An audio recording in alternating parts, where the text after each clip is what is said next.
Thank you, all of you, for joining us. My name is Sally Phelps, and I'm the Director of Postgraduate Planning, and I do a lot of things with our alumni. And this is a new venture that my colleagues Kristen and Allison have embarked on with me. Kristen is from the Office of Programs, External Programs and Partnerships, and Allison is in our Office of Strategic Communication. And together we wanted to share some of the really interesting things our alumni are doing. We've now graduated 16 classes from Olin, and our alumni number 1,232, but who's counting? And they are doing amazing things. Tonight, I'm very excited to introduce the first in our monthly series featuring Olin alumni doing good things in the world. And our guest speaker tonight is Ollie Haas. I'd love to tell you a little bit about him. Ollie graduated in 2011, and he has been obsessed with planes since he was 5 years old. He dreams of how to pursue his love of flying without damaging the environment. Today, Ollie's channeling that dream into a mission to help build the world's most sustainable airline using exciting new technologies like hydrogen, battery electric aircraft, and sustainable fuels. We're all going to hear more about that. After graduating, Ollie co-founded the sustainable design studio Little Bonsai with fellow Oliner Jake Felser, who I believe is in our audience. Hi, Jake. Hi. They worked together to develop the world's most talented keychain. Guys, I still have mine, and it is talented. Awesome. It works. They also tried to take on the toothbrush industry. Ollie has led innovation teams at one of the world's top airlines, Cathay Pacific, in developing digital tools for pilots and crew, bringing smarts to baggage tracking, and building the airline's first virtual assistant. He's helped transform the thriving tech and innovation consultancy Palo IT into a B Corp and to build Climate Impact X, a trusted marketplace for carbon credits in Singapore. In addition to all this, Ollie was featured last month in a podcast with Chef Peggy Chan, Taste of Provenance, and they cooked while chatting about one of the greatest issues of our time, according to Ollie, which is how to transform the food system. Please join me. And again, I don't know if everyone heard this, a special thanks to Ollie, who is joining us from Italy right now, where it is 1 o'clock in the morning. So a very, very special thanks, and join me in welcoming Ollie Haas. Thanks, Ollie. Thanks so much, Sally. And that was way too flattering. It's really an honor to be here. It's so exciting to sort of I guess open up this Frank Talk series, and thanks for inviting me to share. And thanks for all of you. It might be 1 a.m. on my side, but everyone has a busy schedule. So I really thank you guys for being here and taking the time to hear a little bit of my story. Today we're going to be talking about sustainable aviation. As Sally mentioned, I'm actually going to touch on a smorgasbord of stuff. So I'm going to go through fairly fast. We're going to have a lot of things to talk about, but that really is just to spark conversation for afterwards. So some of the things you might know about, some of the things hopefully you don't know about, but definitely looking forward to a vibrant Q&A afterwards. So we'll spend about half the time with me chatting, and then open up the rest of the time for questions. Great. Well, without further ado, let's sort of jump into the story. And the story really starts with little 5-year-old Ollie, who fell in love with planes, basically the first time that he remembers stepping on a plane, which was a British Airways 747. And sort of since this age, I have been obsessed with aviation. I'm the kind of person that gets as excited about, when I travel, as excited about stepping on a plane as I do about getting to the destination. Still to this day, anytime a plane flies over my head, I'll generally be able to tell you what plane it is and sometimes where it's actually flying to. So this is me. When I was 5, I also invented a sort of my own toy airline with all my little toy models. I wrote timetables to schedule the different flights of the airline, and built a whole sort of range of play around that. And that's actually still fueled a lot of what I think about today. So what's maybe a little bit interesting about this is, for those of you who know me while I was at Olin, I was a little bit more of a closet aviation nerd back in the day when I was still at Olin. And that's because really at Olin, I was building out my sustainability persona. So as Sally mentioned, post-Olin, I co-founded Little Bonsai with Jake. That was a real sort of expression of the sustainability side of the Olin education I got. At Olin, I did my, I crafted my own engineering concentration or degree concentration in sustainability. I worked a lot with Ben Lender in the Sustainable Design Lab. I think some of you, I see Ben Chapman, but I'm sure there's others who are in the lab as well. I can't see everyone's little Zoom face here. So at Olin, I had this really strong sustainability persona, but actually, you know, in my free time, I'd still go and, you know, read airline news and go plane spotting on the weekends when you guys didn't see me. And so it's only fairly recently that I've actually been able to bring together these passion spaces, and that's really exciting. So before we get to thinking a little bit about the future of aviation, I want to talk a little bit about its past. I get a little bit of time to share with you today, and so I'm going to use some of that time to nerd out. And really, I'm going to start with sort of thinking about the wonder of flight, right? Today, when flying is so commercialized, when it's, or commoditized, I should say, when it's, you can buy a ticket for a couple $100s and step on a plane to basically anywhere in the world, it's quite easy to forget, effectively the wonder that we're taking part in, right? That we are, cruising in the skies at 35,000 feet and crossing every ocean of the globe. And what's interesting when you look at the sort of history of aviation, it has been a history of pioneering innovation, right? We've sort of experienced almost on a 2 to 3 decade cadence, we've experienced sort of large 10x improvements or sort of step changes that have really crafted the industry as we know it today. And that's quite exciting to think about because we're in the midst of, I'd say, another kind of big step in innovation when we think about sustainability today. But so let's look back for a second before we look forward, right? Let's look back to 1903, which is, as probably many of you know, is the date that the Wright brothers first flew, right? And this was the sort of effectively the starting point for the pioneering movement that is commercial aviation. And so in 1903, the Wright flyer flew the first manned power flight. And when I say manned, I literally mean a man. That is Orville Wright in the middle here, in the middle of the picture. This was a flight that covered a distance of 250 meters and for a time about 60 seconds, so 1 minute. Now, what's quite incredible is that only 30 years later, or so 3 decades later, we moved from 250 meters to actually crossing the Pacific Ocean, right? So 14,000 kilometers.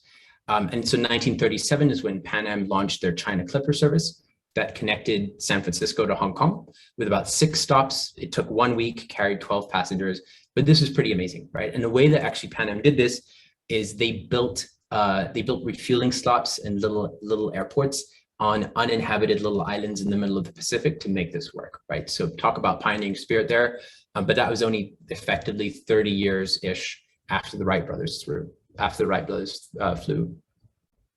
Take 20 years on top of that, so another 2-decade jump, and now we double the speed at which we fly, right? So this is the introduction of the first jet aircraft, is the Comet. This was a British aircraft, and it flew basically 50% faster than the piston-engined aircraft of its time, still carrying a fairly low number of passengers, 36 passengers. But that speed now, if we jump another 2 decades, right, that speed now increased significantly because this was the introduction of the Concorde in 1969 that flew at twice the speed of sound and connected New York to Hong Kong and New York to London, sorry, in 3 hours, right? So again, that's 20 years after the first jet was introduced. And that same year in 69, we also basically 10x'd the number of passengers that we could fly in a plane with the introduction of the Boeing 747, the queen of the skies, so to speak, which could carry 350 plus passengers and really sort of enabled commercial aviation for the masses, right? So reflection here again, Wright brothers 1903, 250 meters, and basically 70 years later, right, in a lifetime, we up to 350 passengers and cross any ocean on the planet, right? So this is really the story of aviation, and this is sort of, I think, one of the most exciting things to reflect on is how fast the industry has developed. But of course, there's an elephant in the room, right? And this innovation and this connection has come at a significant cost to the environment. So in the last sort of prime year of the industry, 2019, the aviation industry as a whole was responsible for about 915 million tons of CO2 emissions. And so if you scope that as if you sort of thought of the industry as a country, it would rank within the top 10 emitting countries in the world, right? So actually it's a huge amount of emissions.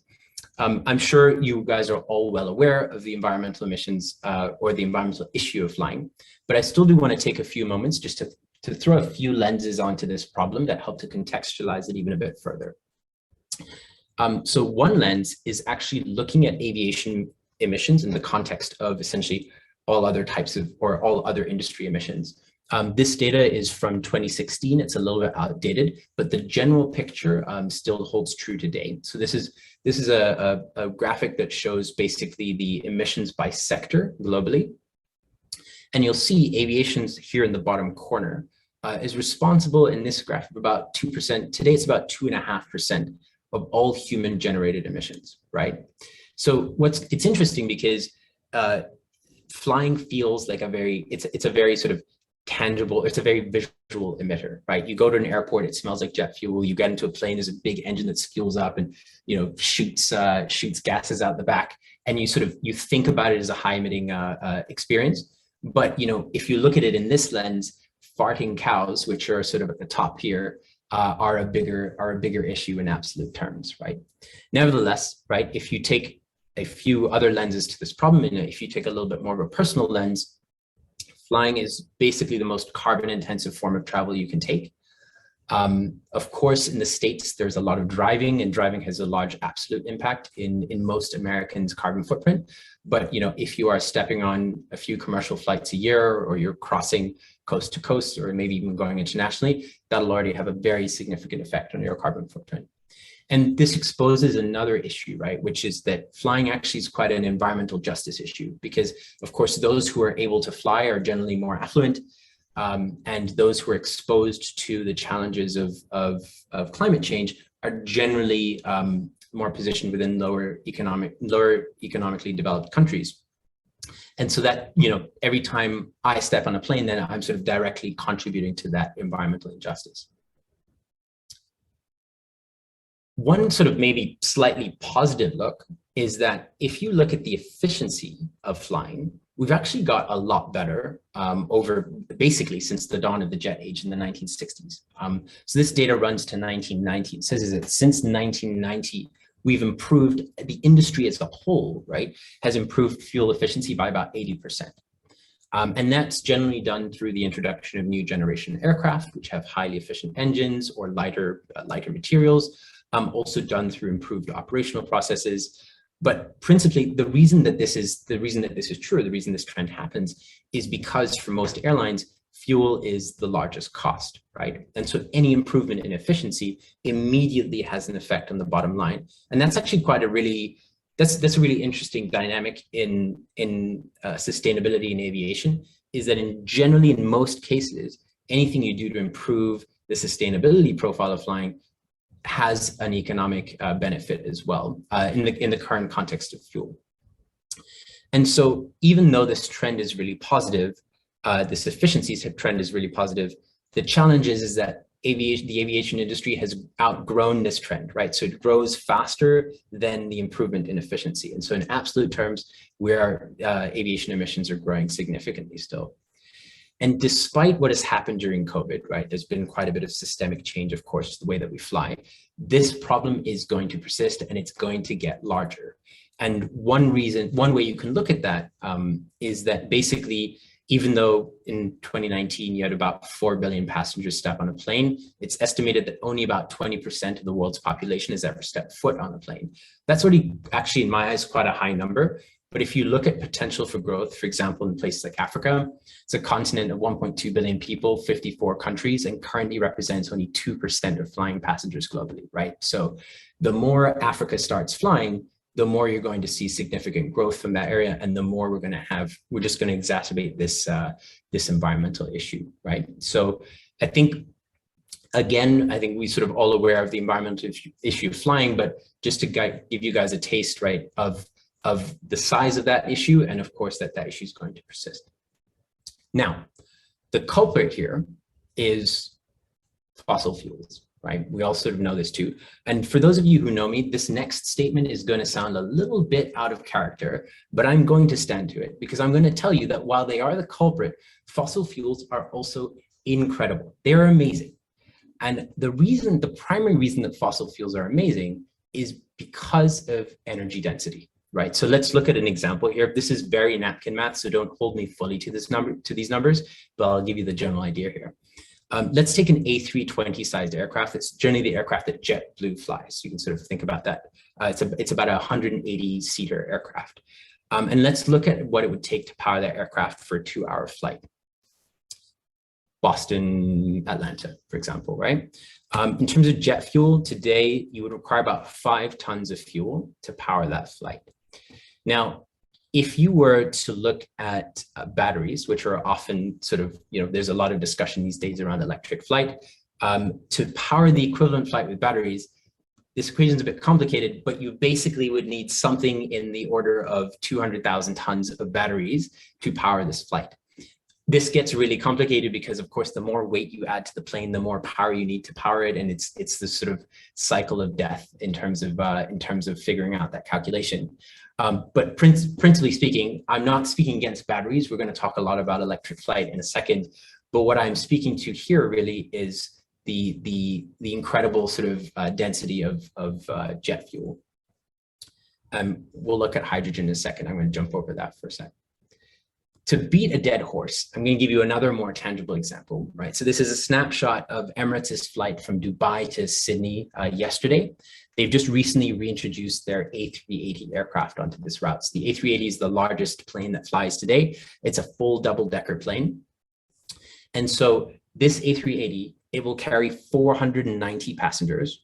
It carries 24 crew. It carries 10 tons of cargo. It has 2 showers, and it flies at 900 kilometers an hour for 15 hours between Dubai and Sydney, right? That is jet fuel. There's not a lot of other solutions we have out there that can deliver basically that kind of performance, right? And so that's a little daunting, right? Because as much as I've told you I love flying, right? And I hope you guys, I'm sure many of you guys love travel too. The sort of issue that we face with emissions now in the aviation industry is sort of prominent and persistent today.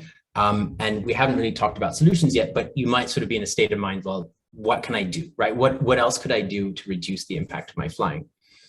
And really, the most tangible solution you can take today is to think about buying carbon credits. So carbon credits, you can think of these as basically vouchers that are generated from projects that reduce carbon dioxide in the atmosphere or avoid it from being emitted, right? They come in various different forms, or these projects come in various different forms.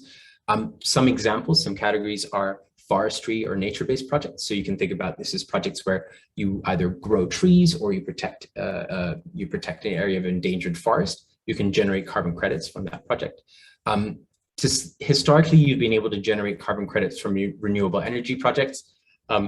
That's not so true today, and I'm happy to jump into that in Q&A, but be wary of buying credits from renewable energy projects. You can buy carbon credits from household device projects. So this is generally projects where you will take essentially inefficient wood-fired or charcoal-fired cook stoves and replace them with cleaner alternatives. A significant number of people in the world still cook with inefficient cook stoves that release not only a lot of CO2, but also are a significant health hazard when used indoors. And carbon credits can also be generated from essentially carbon capture projects. There's a variety of technologies in development here, but one of the most easy to understand is literally, it's called direct air capture. So this is literally sucking essentially CO2 out of the air or through a filtering process, right? And so you can generate carbon credits from projects like that too.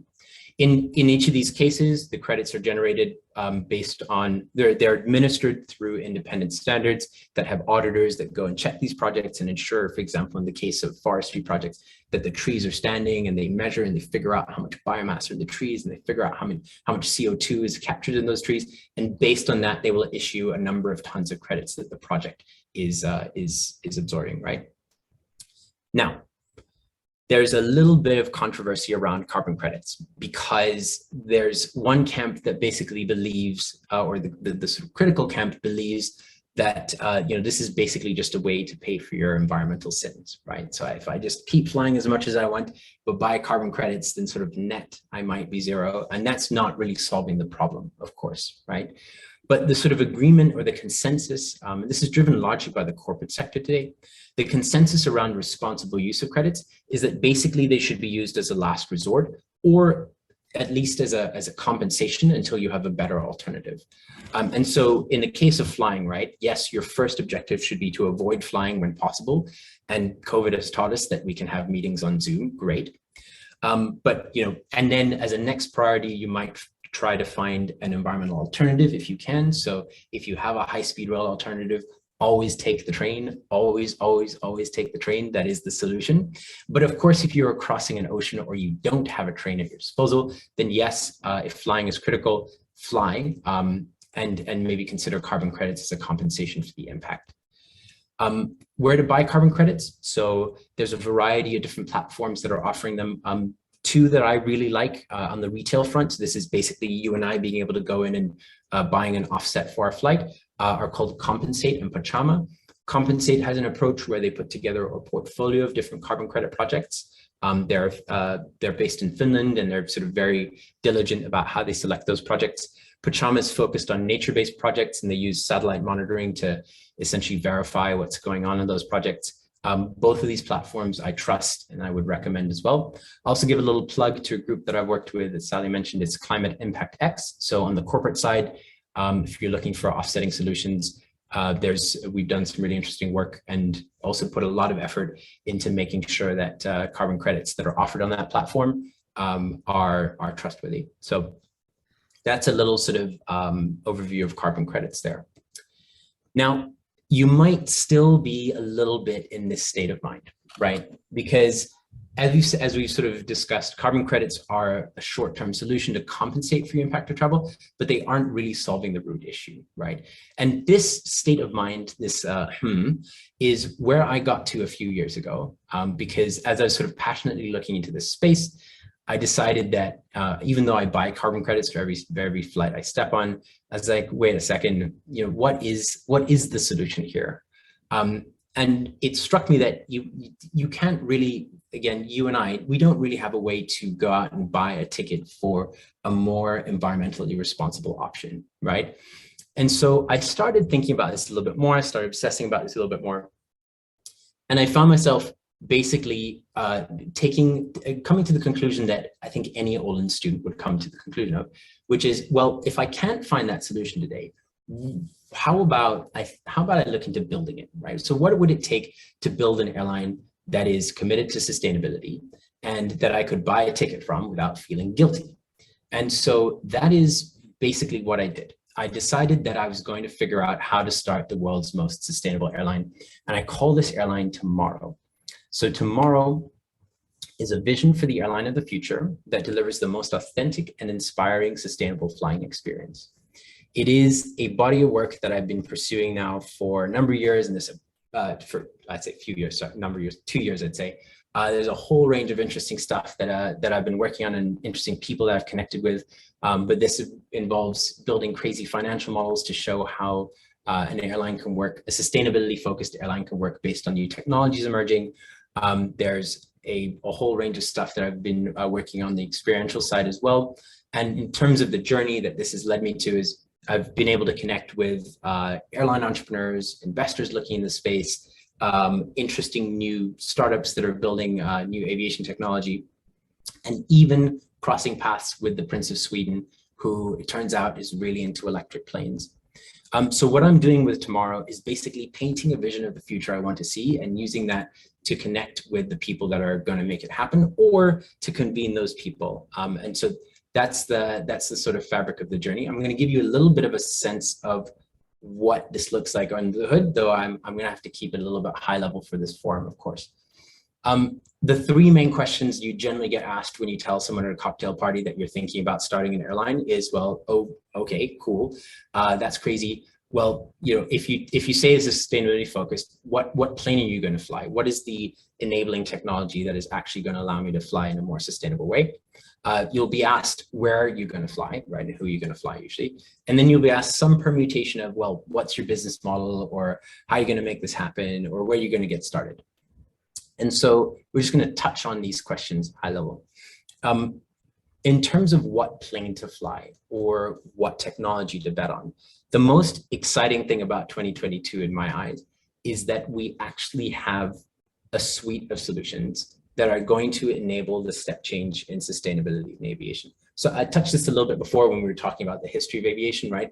I sort of see this as the next kind of step change moment, is we have a suite of technologies that are actually going to make this happen. And that range basically covers battery electric planes, sustainable aviation fuels, and hydrogen powered planes. So let's dive into that, and we'll look at the pros and cons of each. Starting with battery electric, these are planes that are basically have electric motors and are powered by batteries. The real sort of push here has come actually from, of course, the car industry, since the car industry has developed so maturely now in terms of electrification. A lot of that technology is now being applied to the aviation industry as well. The real sort of benefits of battery electric planes is that if you charge them with renewable electricity, you can theoretically achieve flight that is zero emission or zero direct emission, right? It is the most nirvana way to achieve that. Electric planes are also extremely efficient, just like electric cars. And actually, they're very cost competitive too, because they knock out the most expensive part of the puzzle, which is fuel. The challenge, as we looked at before, is energy density, right? So batteries still today are very heavy. They don't pack nearly as much energy as jet fuel. And so that actually means that that electric planes, at least for the foreseeable future, will be primarily limited, or at least used, on sort of more regional commuter routes, so shorter haul routes.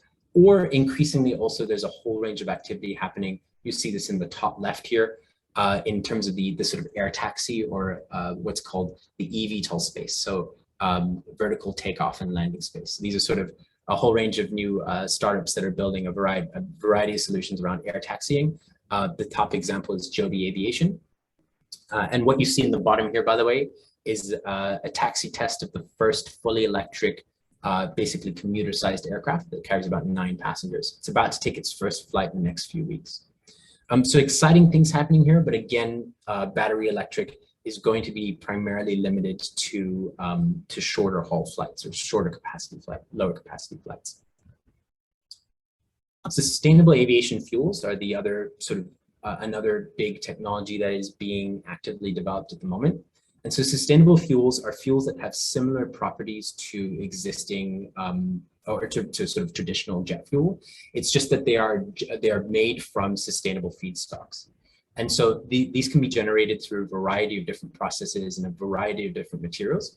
But those include agricultural byproducts, animal fats, municipal waste. So for example, in the top left here, you'll see the first commercial scale plant built by a company called Fulcrum Energy that converts municipal waste into jet fuel, right? So that's really exciting. And there's also a whole movement around what are called e-fuels. So these are fuels that are chemically synthesized with clean hydrogen and captured carbon to create basically hydrocarbons that are equivalent to jet fuel. So the big big benefit of sustainable aviation fuel is that it's basically a drop-in solution. So you can use it with existing infrastructure. Think the big tanks, fuel storage tanks you see at airports, the existing piping infrastructure, distribution, everything. And you can actually use them in existing aircraft. So today, aircraft are in most jurisdictions are essentially certified to fly on 50% of sustainable fuel. And there's already a bunch of tests that are happening with 100% as well. The challenges of sustainable fuel is that depending on the process and the feedstock used, your potential for emission reduction is lower. It's still meaningful, but it's lower than battery electric and hydrogen that we're going to look at in a second.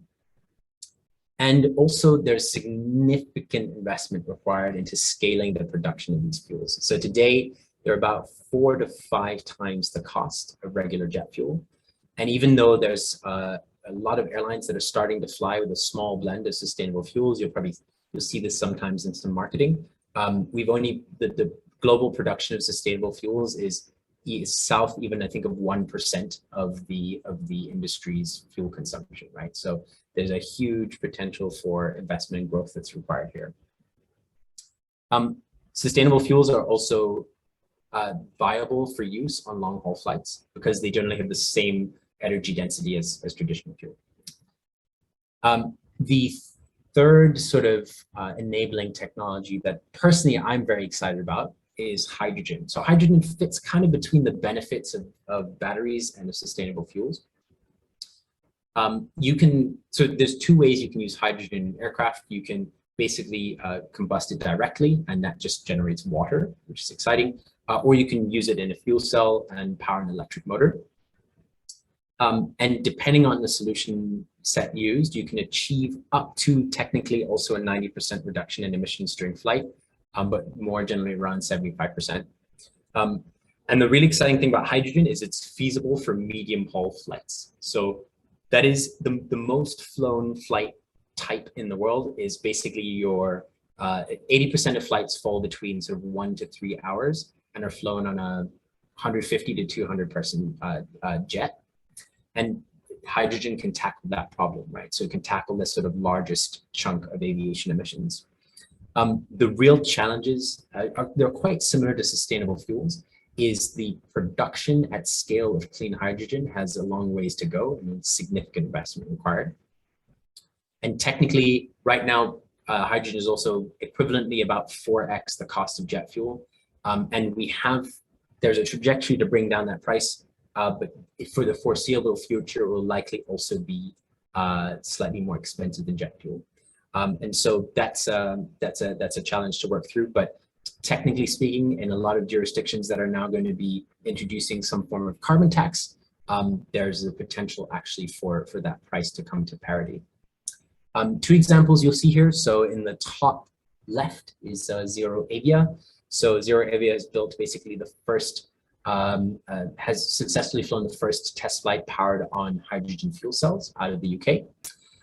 And Universal Hydrogen in the bottom left, these guys are really interesting. They're solving basically the problem also of distributing hydrogen in a really novel way. They have these capsules that can be loaded directly into aircraft and make it really easy for airlines to adopt these new solutions.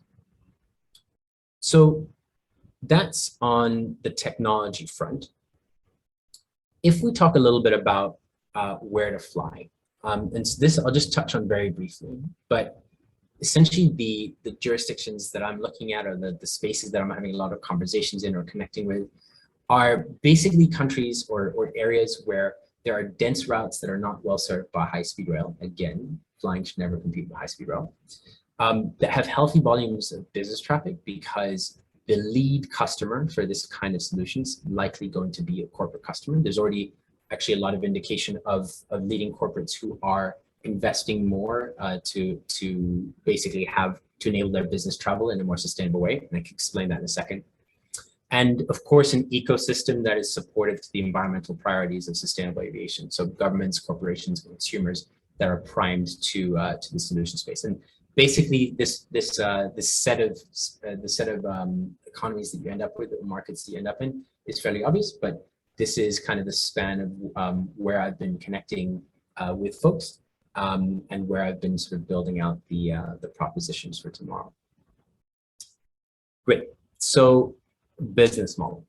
I'm going to touch just on a sort of high level here. Well, the part of the puzzle I'm going to touch on is actually one of the challenges when you think about adopting any one of these technologies I talked about before. Let's take hydrogen as an example. It's a very daunting prospect, right? So you need significant investment to produce hydrogen, clean hydrogen at scale. It's a lot more expensive today. You need the infrastructure to distribute that hydrogen to point A and point B in your network. And if you introduce a third city in your network, you need to make sure the hydrogen gets there. It's all a little crazy, right? And so you generally hear criticism over some of these new technologies saying, yes, they're great on paper, but to really make this work in practice, there's significant significant investment, capital development needed, right? And that should never be underestimated. And I don't underestimate it at all. But for those of you who know me, know that I'm pretty naive as well. And when I look at a challenge like this, actually the way that I look at solving it and the way that I look at solving it for tomorrow as well is actually just think about what I like to call a protagonist, right? So a protagonist is, I define as a business that is, a company is generally a small company that makes a big change to change the course of its industry. And of course, we have some very cliche examples, right? One that I will overuse and proudly overuse is Tesla in the electric vehicle market. Of course, we have the example of also Possible and Beyond in the alternative protein market. Patagonia is now a little bit of an old schooler example, but has basically defined what sustainable apparel looks like. In each of these cases, these protagonists exist not to be the largest in their industry, not to scale to absolute, full dominance, but to demonstrate even at small scale how something can work. And actually, this sort of principle to me is very Olin, right? Is if I think about, okay, how do you start a sustainable airline? Huge, big problem. But actually, if you think about it, all you need to do is you need to start at small scale, right? And you can actually build a very effective prototype that can demonstrate how things can be done, right? And can demonstrate what a truly sustainable flying experience could look like. And you can use that to inspire the world, and you can use that to scale further solutioning. And of course, the Tesla Roadster is an absolute example of that. But this is really how I think about the approach of tomorrow. So it's meant a lot of creative thinking that's gone into business model and thinking about how you could even position an airline slightly differently than the way you do today. But all of the sort of areas that I look at are hinged in the same principle, right? Which is be a protagonist, start small, inspire the world, and sort of scale from there. The last thing I'll mention is this sort of touches on the sort of design nerve of Olin, which is if you think about sustainability in aviation today. So if you step onto, for example, onto a new plane with highly efficient engines, or if you buy carbon credits, these solutions are very intangible. Like you as a flying passenger, you won't feel really what that more sustainable difference is. And so one of the principles too that I explore for tomorrow is to really think about making the sustainable flying experience tangible, right? So it's a touch and feel. And that is at every touch point, right? So yes, ensuring that your entire operation is powered by 100% renewables, but then also thinking about the food that you eat, the materials that the seats are made out of, the diversity of the crew, right? Really sort of thinking about what that almost millennial Gen Z flying experience might look like, and ensuring that at every touch point you can feel and experience what sustainability is in flying. So I'm going to pause there and open to questions. The last thing I'll say is I look forward to seeing you guys on board soon. Tomorrow's a vision today, but there are, as mentioned, there's a lot of exciting conversations that I'm having, a lot of momentum that's building.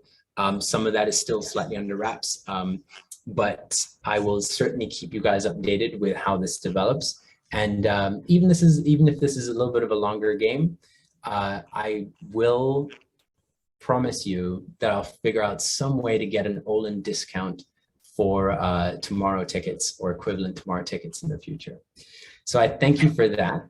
And I'd love to open up to any questions, thoughts, comments, and ideas to share. Good job, Ollie, on the Olin discount. We appreciate that. Love to invite people to either raise their hands or if you wanted to put a question in the chat, we'll be keeping an eye on that. But I have a feeling this is a group that will not be shy. Ben, I think your hand is raised, as in Ben Chapman. Okay. Hey, thanks. So maybe I'll start with two questions. So one might not be exactly a question. It was around the point that you said there's been 80% efficiency improvements since 1990. And I just wanted to clarify how that translates to emissions reductions, because my brain went to, oh, it's like 80% emission reductions, but I think it's actually like a little bit less than 50% emission reductions. Yeah. How does that translate? So in terms of improvements in So you're sort of asking an absolute, so efficient fuel efficiency, how does that translate to emission reductions? Yeah. So I'm not sure the specific factor there, but basically the fuel efficiency is primarily driven by the introduction of new aircraft, right? A new generation aircraft. And generally speaking, each aircraft generation, this is true for the last 2 to 3 generations, improves in fuel efficiency by about 15%. And will correspondingly lead to a reduction in CO2 emissions too.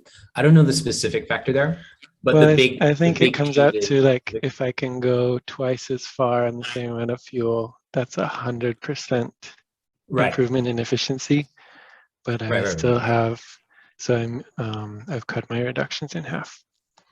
Exactly. So absolutely. And I think, but the big sort of point around that is despite actually immense improvements in efficiency, which should be acknowledged, in absolute terms, emissions are still going through the roof, right? Because actually the industry is also growing. So even if you invest in that, even if you acknowledge that efficiency improvement, we still have a problem, right? And that's the sort of, I think, particularly if you look at the marketing of aircraft manufacturers and actually of airlines who tout that they're adopting highly efficient fleets, that's all true. But Airbus is selling planes like hotcakes, so you can sell a lot of efficient planes, but you're still going absolute emissions, right? Okay, so then my actual question was, where do the emissions come from that are remaining in the both sustainable aviation fuel and hydrogen? So in sustainable aviation fuel, the way to think about it is you're still combusting a hydrocarbon, right? So you're still actually spitting out all the nasty stuff that you spit out of a plane today, right? So carbon monoxide, there's those actually sort of sulfur residues as well. There's all sorts of stuff, right? But the sort of principle of sustainable aviation fuel is that from a kind of life cycle perspective, you're using a renewable feedstock, right? Or you're using a renewable process to generate that fuel. And so that means in absolute terms, you're still spitting out the same stuff, and you're still causing contrails in the sky, and you're still doing all that. It's just that you are using a renewable resource to generate that fuel. And that's why, personally speaking, sustainable fuels have their place, right? If we look at the sort of 3 solutions that I talked about, I think the way to view the future of aviation is maybe a little bit like you kind of might want to think about the future of energy production, is there's no silver bullet, there's a sort of suite of solutions. And so sustainable fuels will still be the way that we cross the Pacific for the foreseeable future, just based on the energy density equation. But given your question and given the way I just responded to your question, they are not, I don't think they're an absolute solution. And again, you'll find a lot of marketing and a lot of touting that says they are. But in the end, you're still spitting out bad stuff into the atmosphere, right? With I'm driving my car on biodiesel, and I'm actually heating my house with biodiesel. So I think about this a lot. But it's a good point that even if like the molecules of carbon that you're emitting were molecules of carbon that that the feedstock captured, and it's a short loop, maybe it's that you're emitting, maybe your carbon monoxide is a higher greenhouse gas coefficient, and overall it's worse off than if you hadn't combusted that in the beginning. Right. And then how about on the hydrogen side though? Oh, so in hydrogen, it depends how you produce hydrogen. So the nirvana for hydrogen production, of course, is electrolysis, and that's what's sort of called green hydrogen, with the cleanest form of hydrogen. You also, with hydrogen though, even if you combust clean hydrogen in the air, you're also spitting out water vapor, and you're also causing contrails in the sky, which contribute to radiative forcing. So that's also an emission that you're still producing, even though you've knocked out CO2 emissions. Thanks. Yeah. No, thank you, Ben. We have a few hands raised. Ollie, I wonder, Cindy's asking if you could show the pie wedge again that shows the % of energy used by industry. Yes, absolutely. And while you are doing that, Ollie, if you can multitask, we'd love to hear Jake's question. Hey, Ollie. It's funny, I have a question on the same slide as Ben, which is, you're talking about the relative efficiency of planes versus cars and whatnot. And I was thinking, how much of that do you think is driven by the fact that the airlines are essentially economically aligned with the efficiency? Like if we had to buy, car tickets to take car trips, do you think that would impact the overall car efficiency over time? Sorry, one sec. Can you guys see the slide? Yes, Yep. we can. Okay. Good job. And Thank Jake, you. I wasn't as good at multitasking as I should be. So can you ask the question again? Sure. I don't know if it totally made sense, but like the relative improvement in efficiency in airplanes is a lot higher than the other forms that you showed. I'm curious if you think that's because the incentives are basically aligned for the airlines and the airline manufacturers. And if we had to buy, our car ticket to go to work in the morning, if the car efficiency would have gone up more in the last 50 years. Yeah, so I think actually, so car efficiency since the 70s should also be acknowledged. So the efficiency of internal combustion has also improved significantly in that time. And now, of course, with road transportation, we've seen an immense improvement in efficiency with the introduction of electric vehicles. But I think the root of your question is still right, is you have an alignment of incentives in aviation. And that's the sort of only perhaps silver thread that has existed so far, right, in the sort of environmental impact issue, is that efficiency has improved significantly because of the major cost of fuel. So, when I used to work at Cathay Pacific, I think at the time, and oil prices were like not terrible. Fuel was basically about, I think, 37% of overall operating cost for the airline.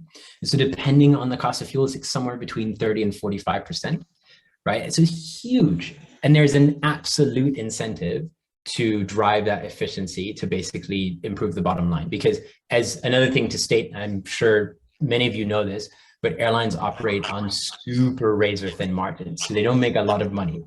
And any minor improvement in efficiency can directly feed the bottom line. One example of that, so I'll just make this as last statement, is you guys might have seen recently on a lot of planes that you step on, they have winglets. They sort of have this sort of little wing that stands at the end of the wing, and a lot of those winglets are actually retrofitted. So they've been plunked onto older aircraft, and they lead to about I think between 1.5 to 2% efficiency improvement for most aircraft, but they're basically a no-brainer for airlines because that 1.5 to 2% already is a significant effect on the numbers at the end of the year, right? So Jake, did that answer your question? Yeah, I'll harass you about it later too. Don't worry. Cool. I'd love to call on Ken next, and then we'll go to the next question in the chat by Kyle. But go ahead, Ken. Thank you. Yeah, hi. So I love where you're going. I'm a pilot. I've been flying, my parents been in flight school, so I've loved aviation since childhood, like yourself. I fly principally two airplanes. I fly a glider and I fly an aerobatic airplane. In fact, if you guys know the serve auction this year, Eric and I auctioned a couple of seats for some Olin students to come up with us. So I love what you're thinking. I want to ask a question, but first I want to make a clarification. Winglets are fashionable and they are a solution to when you can't grow the wing size because of fixed limitations. They are always less efficient than simply growing the wing by the equivalent area. They're not always a better fit for purposes of regulations and certifications, but from a pure efficiency standpoint, if you took that wingtip and you made it flat, the wing would be more efficient. I wanted to ask a question about how you think how you see this being implemented. Aviation is an extremely slow sector. It changes incredibly slowly. Most general aviation is still using leaded fuel. Most general aviation is powered by engines which were certificated in 1940s, tractor engines to be specific, which made their way into aviation, and we can't get rid of it because the population has zero tolerance for failure.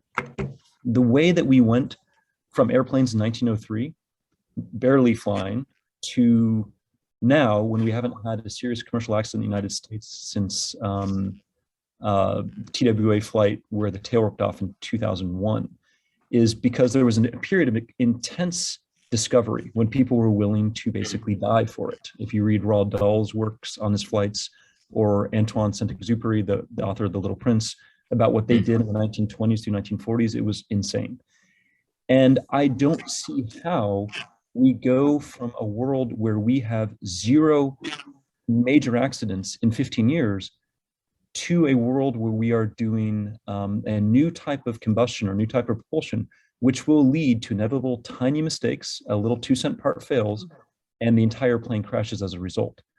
So this is the stumbling block that I have, and I'm curious what your thoughts are on that. So Ken, I love the question. Oh, sorry, my screen just did something weird. Can you guys still see me? That's okay. I did that. We okay, wanted cool. to see everybody. Ken, I love the question, and I'm going to answer it in a very naive way, which may not be what you wanted to hear. But so everything you stated is true. Absolutely, right? And actually, this problem is really hard from, I mentioned sort of infrastructure and capital, but you're right. The root of aviation, the first thing any airline will tell you when they step on is the number one priority is safety. And yes, from the aircraft manufacturer, same thing. We have 0 tolerance for any, it's a 0 tolerance problem, right? But to me, that shouldn't stifle innovation. And to me, that means it's a hard problem to solve. It's a very, very, very, very hard problem to solve, but it shouldn't stifle innovation. And sort of the way that I generally look at this is I consider that one of the hardest things that we've ever done as humanity is get to the moon in the 60s, right? That to me is sort of the metric I look at. And I say, is this easier or harder than that? And I think it's easier than that. But there's still significant work that needs to be done basically at every level of the stack. What I think you're seeing now is you have what's interesting in the market. You have a sort of clear innovator's dilemma happening, right? So you have a lot of small startups that are telling you they're going to put an electric plane in the sky or a hydrogen powered plane in the sky in the next 3 to 4 years. Right. And that I basically know, as bullish and as passionate and as naive as I am, I know that that's not going to be true. Half of these guys have already actually delayed their delivery timelines. And there's a huge certification pipeline that's going to start, that started rolling through the FAA already, but is only going to get larger as more and more of these solutions come in. So I think the certification piece of the puzzle is going to be delayed and should be delayed, right, until we're basically confident about this. One of the interesting markers then is if you look at the big hydrogen play, basically the big marker for hydrogen in the industry now is Airbus. So Airbus has taken a strong stance saying hydrogen is a future that we are investing in, is a future that we're betting on. And they're betting on it in basically a 10-year timescale, right? So they're saying by 2035, actually more than 10 years, by 2035 is when we're going to have the first certifiable aircraft, hydrogen powered aircraft. So there's ... there's probably going to be a certification timeline there too that's even longer. So they're certainly looking at a longer scale there. But I'd say that is the kind of concerted effort, right? Yes, I think there's a lot of innovation that'll happen from the smaller players. I think a lot of them are going to get stuck in certification or otherwise are going to get acquired by the bigger names. But I think having basically Airbus hand in hand with the European certification authority, hand in hand with the FAA, that's basically the scale of what needs to happen here to make sure that we do this right. And I think we're learning also a little bit from the way the space industry has approached their innovation recently, even though to some extent it's not as much about fundamental propulsion there too. But that's my answer, right? So it's hard, but it's going to happen. So if I can ask a follow-up, do you think that certification is a substitute for experience? And I don't, that's not a loaded question, or sorry, that's not a leading question. The reason I ask is so much of how we have eliminated failures is because we have been doing the same thing for so long that we understand every single way these systems fail now.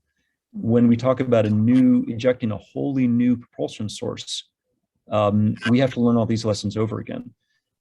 Unless certification is a powerful enough process. And I like your point about rocket engines with the space industry, but I'm not yet convinced the space industry has demonstrated that this is a solved problem.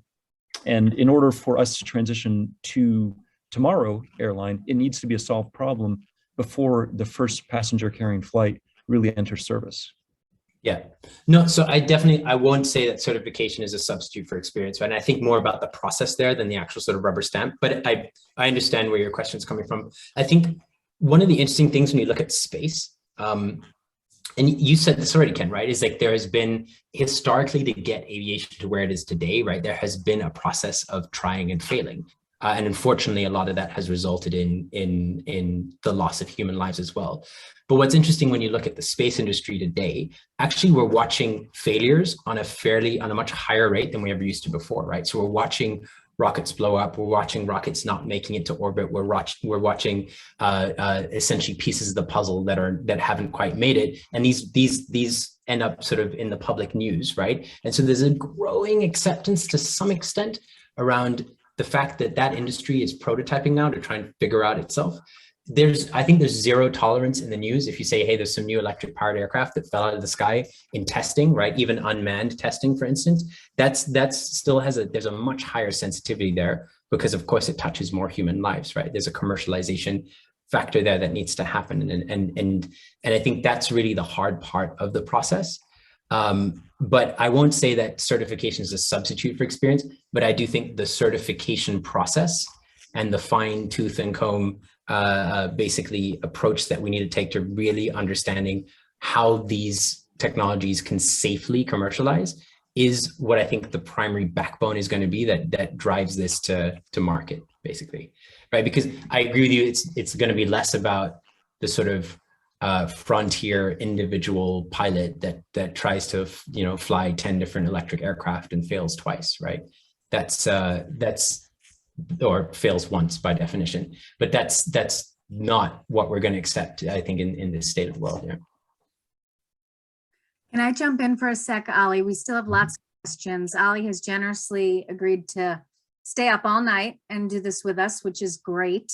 I just want to do a quick comment about some upcoming speakers we have, because I know that I have a few people who only could commit to an hour tonight. So pretty excited that in April, actually April and May, we have a couple of women from our very first class who will be speaking. In April, we'll hear from Kate Garrett, who will talk about ways to impact patient care without an MD, perspectives from an R&D engineer, a startup CEO, and venture capitalist. And then in May, we will have Juliana Stockton, one of our fabulous women working in education, who will talk about justice, equity, design, and innovation, a new approach to teacher preparation. So I just wanted to do that little commercial, take us back now. Really excited about those upcoming talks. Back to you, Ollie. I think that Kyle has had a question up here for a while. Kyle, did you want to ask this yourself? If you're still here. Yes, I am. Okay. Yeah. So reading from what I've typed up here, because I wouldn't be able to memorize it anyway.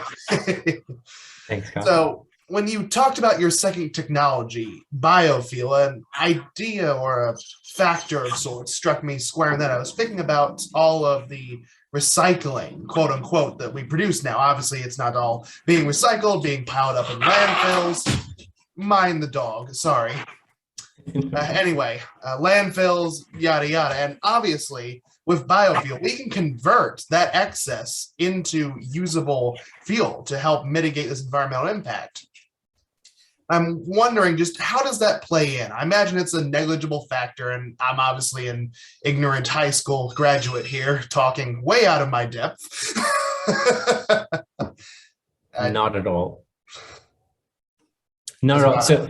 So you're, Kyle, thanks for the question. And not talking about I won't even accept the second part of what you said. So you're sort of speaking about what are the secondary benefits from a sustainable fuel perspective, if I understand that right? Yes, and wondering how that factors into sort of a personal ranking system you might have for the free, hydrogen versus battery versus biofuel. Yeah. So okay. So if you look at sort of the from the sustainable fuel side, one of the kind of nirvana dreamy solutions that I do like is the municipal waste solution, right? That's really exciting. The idea that you just turn trash into fuel, awesome. Of course, there's a lot of efficiency improvement and scalability that needs to happen in that process as well. We only have demonstrator plants at this stage There's significant cost to that conversion. You need to do some processing on the waste first, right? So while there is a sort of benefit of, yes, being able to take waste out of landfills and convert it into fuel, there's a lot that needs to happen before that becomes a sort of, ultimate nirvana. And in fact, in terms of sustainable fuel pathways, the pathway that is considered most scalable is the pathway which actually generates the fuel, which synthesizes the fuel chemically. So that involves basically clean hydrogen production and combination with captured CO2. In terms of kind of I think there's a second part of your question there, which is like, where does my heart lie on the spectrum? I really sort of see it again, similarly to the energy sort of equation, the future of energy equation that we sort of face, is that it's going to be a suite of solutions, right? So if you look at battery electric will, yes, unlock basically largely new types of flying, right? So air taxi flying, secondary flying. In the US, you have a ton of secondary airports in little towns that are underutilized. And you can think about flying point to point with those, because electric planes make that really efficient and really cost efficient. I think hydrogen will interestingly tackle that middle piece, if done right, could tackle that middle piece where, the 1 to 3 hour flight up to 200 passengers. And then, yes, crossing the Atlantic and crossing the Pacific Ocean will largely be the role of sustainable fuels. So I sort of see it as a suite of solutions. And I mean, that's not only my conclusion. Of course, I'm speaking from many giants who I've read from, who interacted with. Looks like we've got Elliot next. Great to see you. Go right Hey, ahead. Elliot. Yeah, good to see you. First off, thanks, Ollie. This has been a great talk. And Appreciate just it. Thank you. a little bit of context for my question here is, I work in aerospace, and specifically water electrolysis for aerospace. We make hydrogen and oxygen. So I think about this 5 to 7 days a week. And I'm just curious to see if you could elaborate on some of the challenges in hydrogen production, storage, and transport for the aviation industry. Do you think that something like having a couple of electrolysis stacks, large electrolysis stacks at the airport, just running on municipal water with, of course, sustainable electricity or renewable electricity, is something that is attainable in the near future? Like, are we even close to being cost competitive there? So awesome to hear you're working in that space. I think the way I view it is somewhat what you're touching on is, if you think about the challenges of distributing hydrogen, right, and of compressing and storing and distributing, it largely makes sense that you try to decentralize production as much as possible. So I think, yes, there's a solution space in the future that I think you can see a lot more production happening close to airports. In terms of the challenges of hydrogen production, and you'll probably know this better than me, but the real issues are basically, one, yes, the assumption that you have significant renewable energy capacity to make that happen, and two, that you have effectively the water supply that you can sustainably tap into, and so there are areas in the world where that is more possible than others. There's significant, if you look at Europe at the moment, there's a sort of very concerted effort at EU level, in Switzerland, in Norway, to basically invest in clean hydrogen production and to really try to bring together all pieces of this puzzle. So I think it needs to happen at larger scale. When you take it down to the airline though, one of the solutions that I'm really excited about is a company called Universal Hydrogen. I pointed it out in the chat too.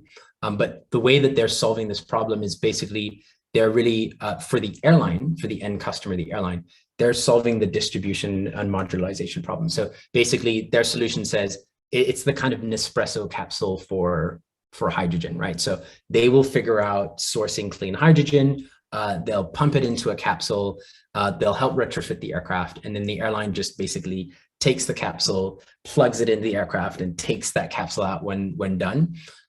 That's the sort of way that I can start seeing at a systems level. You can very efficiently scale hydrogen into the aviation industry. But yes, the root problem of you need to produce it and you need to produce it sustainably is still that's the biggest piece of the puzzle. And even before you throw capital at the problem, you need to really figure out the places in the world where you can do that efficiently. Sure, thank you. Thank you, Ed. I don't know who's next, whether it's Arnav or Rowan. Yeah, Arnav, we'll go with you. I think they're in order. So Arnav, go ahead, and then we'll take Janet's question in the chat. Hi, I was just wondering, so I had like a tangential question because you talked a little about it in the end of your presentation about like sort of like user experience in terms of like sustainability and creating that sustainable like feel. I was kind of wondering like, one, like how do you do that? Two, because like in terms of like how do you like do that financially? Because it seems like really difficult. And it just seems like very like tedious or like difficult right now at least. And I was kind of wondering like what you thought about that process and what that looks like. So the process of generating sustainable fuel? Oh, sorry, more like sustainable environments and like design. Okay, so more on the experience level, right? Right.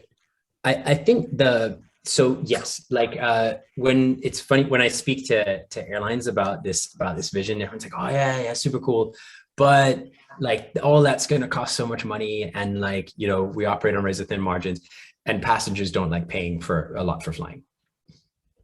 All of the above is true, but if you take the sort of Tesla Roadster analogy, right, is if you find a niche population that is willing and able to basically invest in sustainability and flying, that's probably your best place to start. And in fact, what is exciting is that group is growing, and it's not as much the sort of the real growth is not as much coming from people like you and me who might be sensitive to this issue and may be willing to pay 10-15% more for a flight to fly in a more sustainable option. The real change is happening actually in the corporate front. And so if you look at corporates who are making big public commitments around sustainability, all the big tech companies, essentially we did an analysis recently, there's about 1,800 global multinationals who've made some form of significant climate pledge. In those pledges, many of them, or basically all of them, have to address flying as well, right? Have to address the impact of flying. And what you're starting to see among that group is there are some alliances now that are basically starting to invest in sustainable fuel. So they are willingly saying, we as a company are going to pay more for actually its sustainable fuel futures. So when sustainable fuel is available, we're sort of pre-buying that to cover the impact of our business line. And even Microsoft is doing this actually now at a fairly significant scale on some of their routings. So I think the real lead customer is actually going to be the corporate. And if you find a corporate that is willing and able, and actually position yourself as a niche to solve their problem, that's where you start. You're not going to hit the masses immediately because as you said, it's going to be largely a lot of what I talked about is going to be more expensive in the near term. Thank you. Thanks, Arnav. Thank you. Rowan, I think you're next. Yeah, so my question kind of is similar to what you were just talking about, but you were mentioning earlier in presentation about kind of buying carbon credits in a way to kind of offset your own carbon footprint when like traveling on a plane. I wanted to hear what your thoughts were, like if someone was in a position where they actually can't really afford to buy those carbon credits, do you feel they really shouldn't be able to afford buying the flight in the first place? Like, do you feel like when someone's making the choice to do a travel that they should like make buying carbon credits kind of a necessity when they're budgeting for that? Yeah, or just like, what are your thoughts kind of on that? Rowan, I love this question. Okay, so I would say that so carbon credits aren't actually that expensive. They come in various different forms, shapes, and sizes, as I mentioned. Generally speaking, I would guide that you shouldn't be, but if you're buying a carbon credit for less than $8 a ton, you should be a bit weary. But technically speaking, right, for a US domestic flight, you're probably looking at somewhere within the realm of say $20, right, to buy a decent offset for your flight. That can go north depending on which credits you're buying, where you're buying them from. So I would answer your question to say, in most cases, those who can afford a plane ticket can afford the delta that is carbon credits, or that is the carbon offsetting for their flight. But your question has another sort of layer to it, which I think is quite interesting, which is who carries the responsibility here, right? So should it be me as the flying passenger, or should the airline pay for that, or should the government pay for that, right? And so there's a whole host of conversation, of course, that's happening at that level. There's basically increasingly, from a regulatory standpoint, the airline is now needing to assume more of the responsibility for their impact. So increasingly investing or adopting new technologies, and on their own front needing to buy credits to offset their emissions at large scale is largely going to start falling more to the responsibility of the airline. But I would say that yes, being a responsible traveler in 2022, if you're buying kale salads at lunch and thinking about electric cars, then you should probably also think about offsetting your travel. It's good advice. Right. Yeah, thank you. Janet, did you want to jump in with your question? Thanks for hanging in there.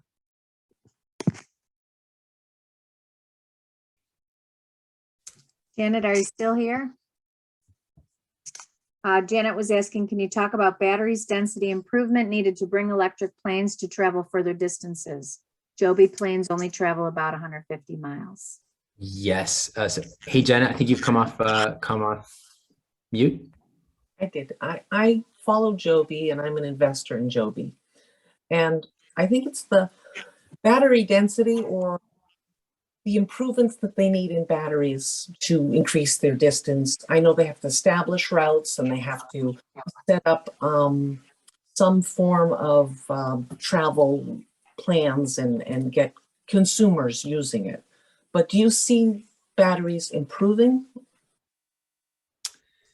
It's a great question. So basically, today, I think everyone is waiting for the big battery revolution, right? Every industry is waiting for the big battery revolution. What is considered to be the most commercialized and highest capacity battery is basically a Tesla battery, right?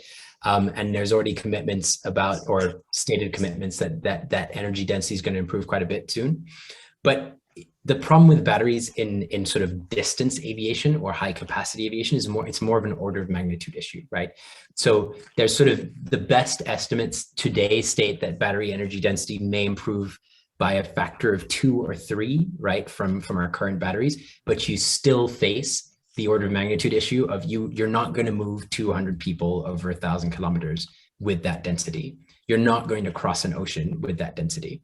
What you might be able to do is you might be able to build a bigger Joby-sized aircraft. Or you might be able to build a bigger, the other aircraft I showed, the Aviation, you might be able to stretch to 20 people, 30 people, and fly, 1,000 kilometers. That might be the range you might be looking at. But batteries, from what we see today, I never like being negative and limited, but I will state with realism, from what we see today, we don't have the answer from a battery perspective of what's going to really solve the long distance, high capacity flights. And so that means, I think, again, they'll largely be helping to open up new markets and to really also revolutionize the kind of commuter space and significantly reduce the cost of commuter flying, but not on the long haul, big distance, long haul, large capacity flying. Okay, thank you. Thank you for talking about that. Thank you, Janet. I think we might be through all of our questions. There was some good back and forth in the chat. Now that it's just catching up with the comments now, actually. Yeah, now that it's just us friends, I welcome anyone else with comments or questions. Hi, Juliana. Hey, Juliana. Hi, can you hear me okay? I don't know if these headphones have a mic. You bet. I was just wondering about the loss of life, public fear of flying piece made me wonder what advances, if any, are happening in military aviation. Is there a compelling desire to improve fuel efficiency in that space? Just how does that factor into the puzzle? No, that's a great question, Juliana. And I think there was another comment in here about autonomous flying as well. And the military actually is looking strongly at, I know, for example, at electric aviation, because it basically massively cuts the cost of, say, helicopter flying, right, of that class of flying. And of course, maybe on a slightly more grim note, is looking at it from a perspective of unmanned drones, etc. The truth is that, yes, you are right. In those applications, that's where you might see significant the rounds of testing happening, right? Or the rounds of iteration of improving the technology, both from an efficiency and a safety perspective. The military will play a huge role here. And in fact, always has done in aviation. I'm a massive pacifist, but that's sort of my second hypocrisy, is that yes, this industry that I love is actually the innovation cycles are generally driven on the military side. So I didn't touch on it, and you are right that that's where I think a lot of the incubation will happen, and I know it's happening already. But interestingly enough, also from a cost perspective, right? Because particularly when you get to electric, there's a significant benefit there for certain applications, right? Thanks so much. No, thank you, Juliana. Thanks for bringing up that perspective. Paul, are hydrogen-powered aircraft much quieter than gas-powered? Great question. Generally speaking, electric-powered aircraft are quieter, or electric motors are quieter than combustion engines. And so hydrogen fuel cell powered aircraft that are powering an electric motor are generally considered to be quieter, yes. And for the first electric aircraft that are test flying, or they're preparing for test flight already, there's reportedly significant reductions in cabin noise and also environmental noise. So when you come into an airport. You're welcome, Paul. Any other questions? Yeah, I have a quick one. Nathan, yes. Hey. Hi, So Nathan. I'm a current Olin student. I'm actually in a scoper right now. Like, don't look at the post notes back there. It's fine. NDA. I'm also really into aviation, and I'm actually going to work for Beta, one of the eVTOL companies this summer. I'm really excited about that. Yeah. So I'm really excited to look in the industry and stuff like that. I'm kind of curious. I know we've kind of brought it up a couple times. We kind of passed away from it, about the testing reliability perspective. And do you think that unmanned testing could be applied to larger scale aircraft? Like I know like a lot of the eVTOL companies are using it. Like I don't know, Joby's done some autonomous testing, things like that. Do you think that could be applied to larger classes of aircraft in the same category to help like do mass scale testing over some like unpopulated area, like ocean or something like that, to help increase reliability before humans get on board? So we kind of try to bridge that gap a little bit. Personally, I do, right? It's sort of similar to Juliana's question, right? Is I think that's actually an interesting way to get your cycles in. It was, to Ken's previous point before, I don't know if he's still with us, right? But it's all actually about cycling iteration. And I do think autonomous has a big role there. And technically, right, the sort of secret to autonomous flying is that actually we're super close, right? So 95% of a flight is flown by an autopilot, right? And so the reality of being able to control that, or at least even being able to control that from the ground, is fairly realistic.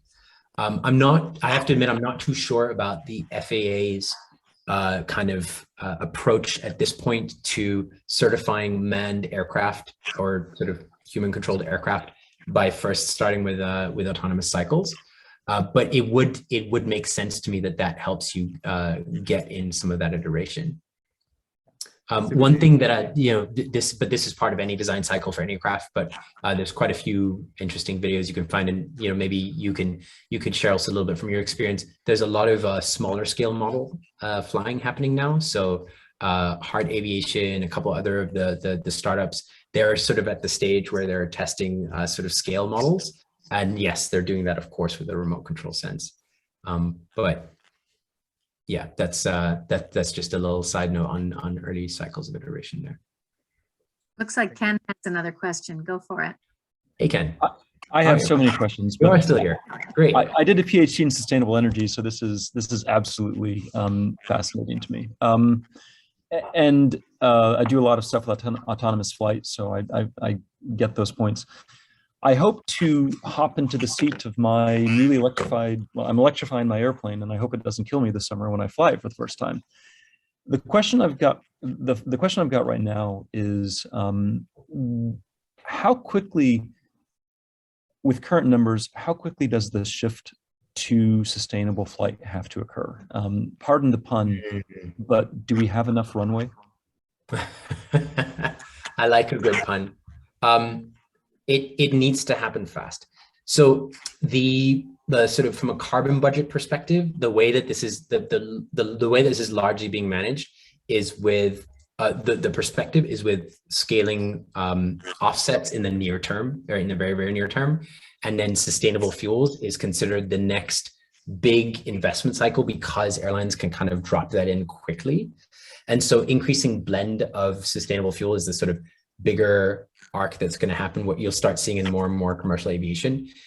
We need to get to, I think it's like a 50% cut by 2030 in emissions to really be sort of managing within the carbon budget for aviation. And the industry as a whole has actually, this is quite interesting, is it's one of the first industries to effectively somewhat self-regulate on a carbon emissions perspective. So driven through the UN body that oversees the global aviation industry, there is actually a framework now that is that looks to manage basically aviation emissions moving forward and has increasing commitments for airlines as time goes on. Many criticize that initiative, though, falls short of where we need to be on the carbon budget. So the answer, as usual, is we need to be much faster than we're being right now. And part of that is, pioneering technologies are still a little bit of a way off to the point that you made before. So sustainable fuels will basically provide a lot of that runway in the medium term. Elliot, go for it. Yeah, so a question more specifically on tomorrow is just thinking about this. I can't think of a single major airline that designs and builds their own planes. So it seems like if you're trying to do all of it and be an airline and have good design sense and also be a manufacturer and fabricator, it seems like a big bite to be taking out. Do you have a sense of which side of that you're expecting to be more on? Great question, Elliot. And yeah, you're right. That doesn't happen. It's interesting. I've spoken to quite a few of the newer age aircraft manufacturers, and quite a few of them say that they're actually really interested in also trying to play the airline game to disrupt on that level. But there's only so much of the pie you can tackle, like you said. I'm very, very, very much focused on the sort of airline side of it, right? So what I'm most excited about is how you basically bring matured sustainable aviation technologies to the people, right? The sort of premise that I started with, which is how do I buy a ticket that doesn't make me feel guilty about flying, is ultimately the thing that I care about. And so I'm really, really excited about the airline implementation there. And so tomorrow as a whole is sort of is focused on the airline piece. Great. But it is basically aligned with the development, the sort of scale development of a lot of new technologies, which is the thing that didn't exist when I was 5 years old. So that's the major change. So does that necessarily mean that you're going to be partnering with other companies for the manufacture of these planes or the design of these planes? Yes. Got it. Absolutely. Okay. Thanks. No, thank you, Elliot. Franz, great to see you. I saw your hand up earlier. Go for it. Yeah, thank you, Ollie. Can you guys hear me all right? Yeah, we can hear you. Great. Sorry to keep you up late. I hope we can get you to bed sooner. No, this is great. Shoot away. I'm glad. You were talking a lot about fuel, and I just had a thought, which I suspect if the airline margins are as small as they are, this might already be taken care of. But if you were to go slower or take slower routes, can you get anything out of that? Like I have a little piece of knowledge in my head from way back in the day that I don't know is true, that like the most efficient speed for a car is like 50 miles an hour or something like that, 40 to 50, where it's not, people will drive at 60 or 70 because that, it gets them where they want to be at a speed that they feel comfortable. But if you were to take, say, a 2 hour longer trip, can you get efficiencies out of that? Or are they already pushing like as much as they can on that? That's a really, really great question. So now with the Concorde out of the mix, basically airlines don't really compete on speed. The only way they compete on speed is through connections. So an airline will tell you is like, oh, we're the fastest way to connect from A to B, right? Shortest connecting time at the hub, best route, that sort of stuff. But in terms of speed, we operate at a pretty much an optimized at the sort of peak, at the peak efficiency, if you will, for the design of the aircraft. The one kind of major factor affecting speed, actual airspeed, is the design of flight routes to coincide with jet streams. So I'm sure you've experienced this, right? Is if you fly from the States to Europe, it's super fast. If you fly from Europe to the States, it takes like, 20%, 15, 20% longer. And that is about basically designing routes to coincide with the jet streams. And so there's a lot of work that happens.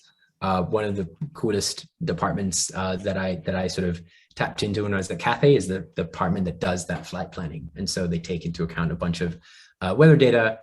Generally, jet streams are pretty predictable where they are, but flight routes are literally, like, sometimes you'll see a flight route which does like this and then it just jumps, and that's because they're like hopping into a jet stream and then riding over. And so that's generally the optimization that's made there, is more in flight route planning rather than necessarily flying at a lower speed. What do you think of Boom Supersonic? Sorry? What do you think of Boom? I think exciting what they're doing. They also tout that their aircraft is going to be fully sustainable aviation fuel ready when launched. But I think they're solving the wrong problem. Yes, a lot of people are going to get excited about flying to New York, really, or New York to London really quickly again. But to me, the bigger fish to fry is the environmental impact fish. And so I'm excited about what they're doing. I don't think it's the right focus of I wish they would have their all the engineers working on Boom working on sustainable aircraft instead. I have a feeling this group could keep you up all night, just like old times, Ollie. Yeah, also, yeah. And you've been really generous with your time and going a half hour over. Thanks so much. I guess I'll give it, another minute if anyone wanted to jump in and ask anything else or have any comments. Paul has a question about flying higher. Thank you. Paul, I think, so generally there's an optimization there, which I don't know too much about. Yes, I know, for example, all the supersonic aircraft fly a lot higher too, for sort of what you're pointing at, but I'm not too sure about the actual factors there. So I'll have to do a little reading on the side. Ken, you have a question, last question? I think I can just help shed some light on why planes don't go higher. They get toward, there's a point, so a jet airplane flying at 45,000 feet or 40,000 feet is only about 250 knots of airspeed, which is as fast as it flies when it's at 5,000 feet. The difference is the air is much thinner, so the ground speed is much higher. The problem is there's an effect called flutter, which is a function of not indicated airspeed, but true airspeed. As the stall speed goes up and the true airspeed stays the same, then what happens is you get into what's called a coffin corner, where if you fly any faster, your wings rip off. If you fly any slower, your plane falls out of the sky. The U-2 is famous for having to be extremely slow in its turns because the angular difference in velocity between the left wingtip and the right wingtip is sufficient to cause one wing to enter flutter and the other wing to enter a stall. They literally have like a 2 or 3 knot margin of error. So that's just a function of what happens when the air gets really thin. Ken, I'm excited to have you on this call. That's awesome. I learned from that too. Thanks so much.